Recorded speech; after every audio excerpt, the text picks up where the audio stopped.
Now, I want to just talk about the contrast a little bit because let's really discuss the details, the difference between Kamala Harris and President Donald Trump. We know, of course, Donald Trump had a lot of great successes in the Oval Office, and we know Kamala Harris has not had a whole lot of successes, but let's talk about why. Let's talk about the policy details. Now, here, President Trump's view is very simple. We're going to end this terrible affordability crisis, and we're going to increase take-home pay with three simple things. Number one, we're going to stop 25 million illegal aliens coming into this country competing for wages against American workers.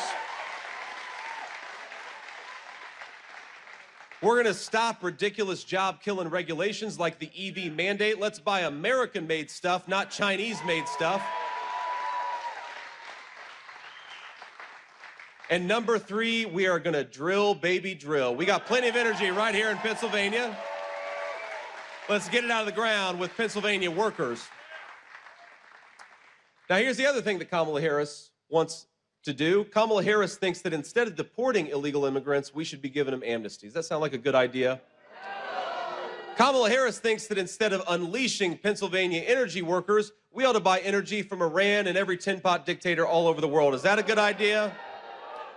And Kamala Harris thinks that instead of unleashing American energy and American creativity and American business, we ought to tax you guys more to send your money to communist China to buy electric vehicles. Is that a good idea? So is it a good idea to give Kamala Harris a promotion? No, we're going to do what Donald Trump loves to do to people who don't do their jobs. You are fired, Kamala Harris. You're out of there. It's done.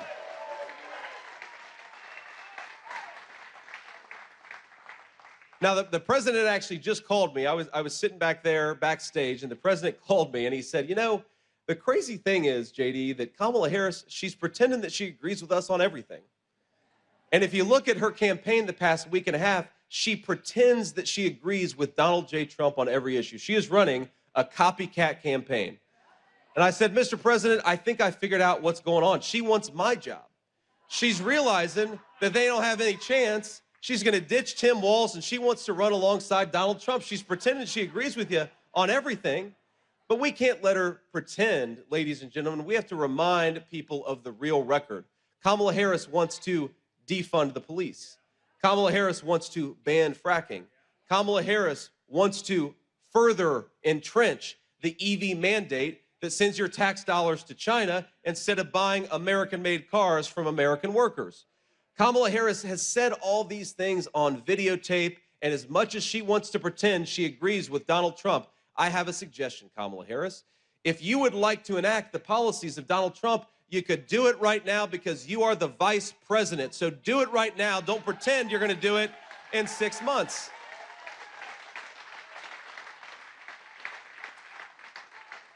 Now, I've been in politics for all of 2 years, and I've met some pretty shameless politicians. But I've never met anybody who, as the sitting vice president, could stand before a crowd and say, on day one, we're going to tackle the affordability crisis affecting American families. It's like, Kamala, day one was 1,300 days ago. You've been the vice president for 3.5 years. If you want to get to work, start now. Don't make promises. Start doing it now.